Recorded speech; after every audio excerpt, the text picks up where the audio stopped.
What Africa gives to the world, Europe don't have it, America don't have it, Asia don't have it. As a First Lady, I am not part of a government system. So when I speak on behalf of the people because I understand what the people are going through. At the end of the day, I'm not being paid salary and I cannot be fired either. We cannot wait for other people to come and develop us. Every mining company that is in Sierra Leone today is owned by a foreigner. You cannot be coming to our country and take everything that will make us develop.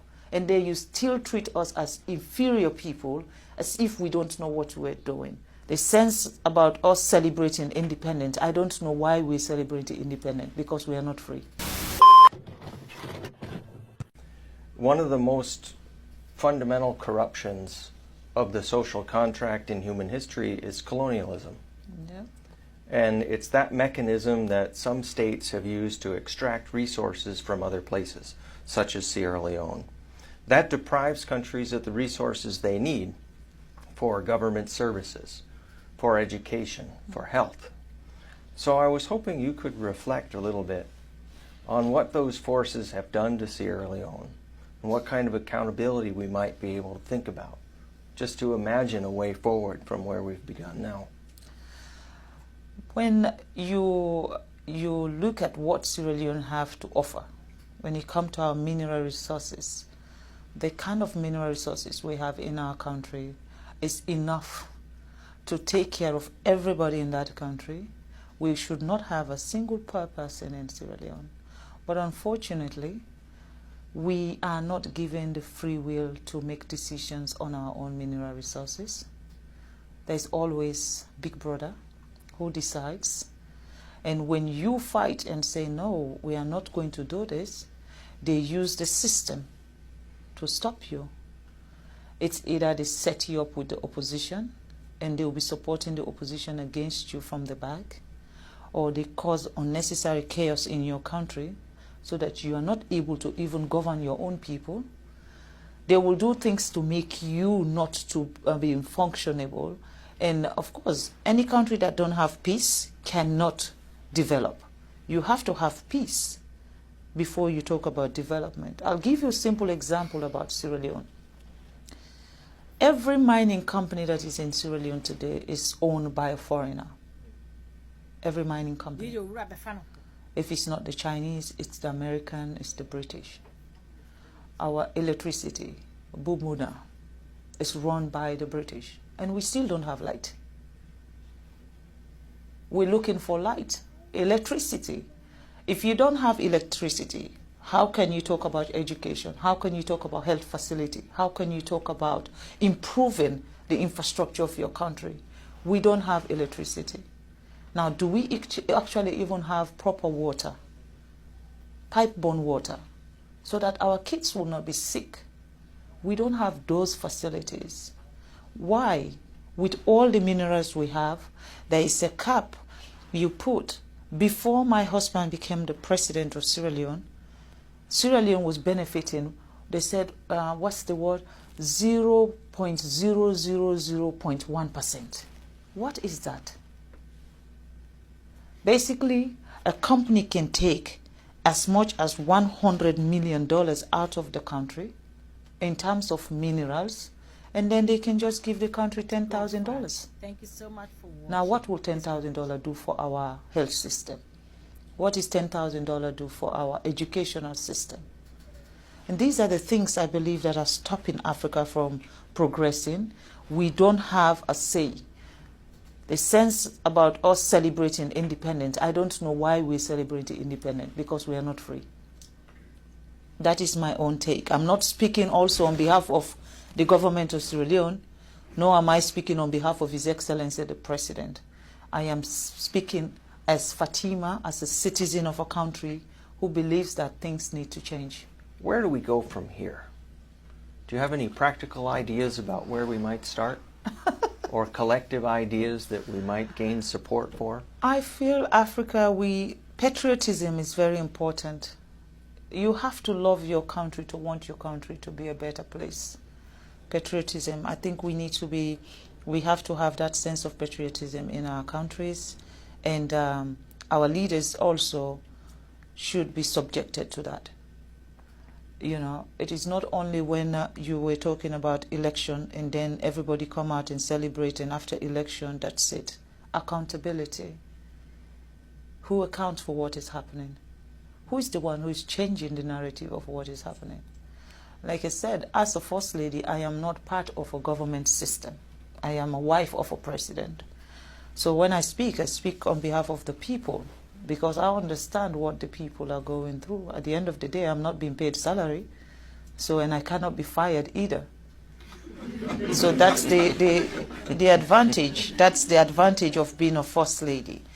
But I believe that for Africa, what is happening in Africa today, it need to change, and it need to change now. There is no time like now, because for Sierra Leone, we now have a president who believe that we cannot wait for other people to come and develop us.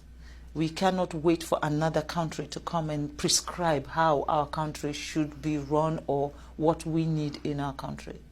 You know, this divide and rule, if you're close to China, we will not come to your country. If you're close to America, we will not come to your country. I mean, the fight that is between England, Europe, America, China, Russia is not a Sierra Leone fight. That's not our problem. We're fighting for our daily bread. We're looking to have education, just like America. We're looking to have good health facility, just like Europe. We're looking to have governance structure where one single person cannot be the dictator of a nation. That's what we're looking for. And in that process, we're going to be allies to everybody who wants us to grow. But if we now align ourselves with someone, and then this other person now feel offended that, oh, you know, I'm coming from China now. I flew in, I mean, I've gone around the world to get to Boston, you know. I went to China and then come here. Before here, I went to England and then flew into America. For me, I'm not restricted where I should go or who I should be talking to. I am going around the world to see a country that sees Africa not as not just as an ally of what you'll be getting from us, but a country that sees Sierra Leone as partners and treat us with respect. You cannot be coming to our country and take everything that will make us develop, and then you still treat us as inferior people, as if we don't know what we're doing. I think that is wrong. You know, we're looking for partners that value us. People that will come to our country and say, you know what, this country has suffered enough. They need to grow. We were once the atom of Africa. Every country within sub-Saharan Africa used to come to Sierra Leone for our education.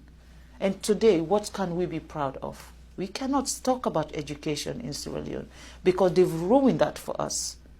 Everything that has empowered Sierra Leone has been ruined. And now we have a leader who wants to fix everything. There is a problem.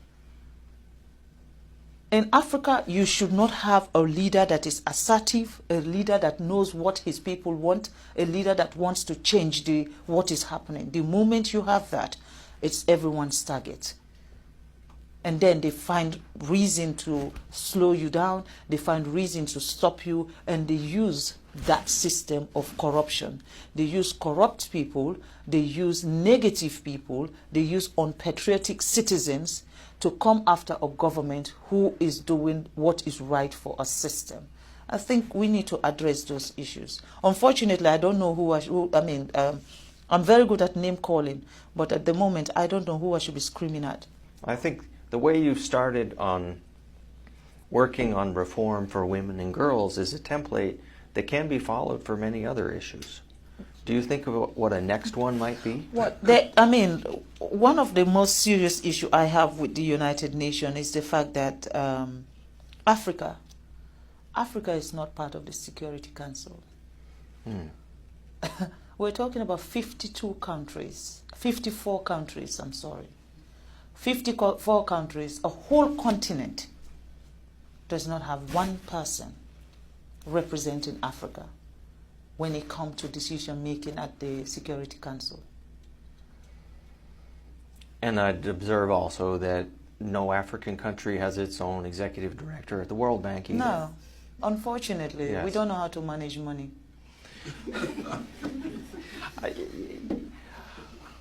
I think I'll have to disagree with you. And what do you want me to say? Because think- if that is the perception since the beginning of, every time an African come forward for something, that they have to be a decision maker for the world, not just Africa. It's just not possible. I understand. So what can I say? There must be Well- a prescription somewhere that says, Africa, you are not good enough. Well, it might be revolutionary, but I'm going to say it right here. Africans should be in charge of Africa. I believe that also that Africans' issue can only be enhanced when Africans decide to do that. They should not allow another person to give them a prescription of how Africa should look like or what we need in our Africa, because we know what we need in our Africa. No one will know that better than us. And I think the UN should see Africa as partners. And the United Nations, definitely, you cannot have 7 countries vetoing everything. When it comes to Africa issue, it is those 7 countries. Who are the countries that are actually exploiting Africa? They're the ones who have the veto power to make decision on anything that has to do with Africa. So for me, I think that is wrong. And that is one thing the president of Sierra Leone has campaigned for. And this year, Sierra Leone is now a non-permanent member at the United Nations. But yet still, we don't have a veto power. But we're there. At least we are getting closer. And in these 2 years, our mission is to get the United Nations to see Africa not as one country. Because that's the mistake they do. When you say I'm from Africa, they say, oh, you're from Nigeria. I said, no, Nigeria is one country in Africa. We have 54 countries in Africa. So see us as a continent that also, what we offer to the world, Europe does not have it. What Africa gives to the world, Europe don't have it, America don't have it, Asia don't have it. Because we are not mining in China, we are not doing any mining in America or mining in Europe. But they're doing it in every part of Africa. Not just Sierra Leone, go to Democratic Republic of Congo, go to Botswana, go to Angola, go everywhere there is mineral resources.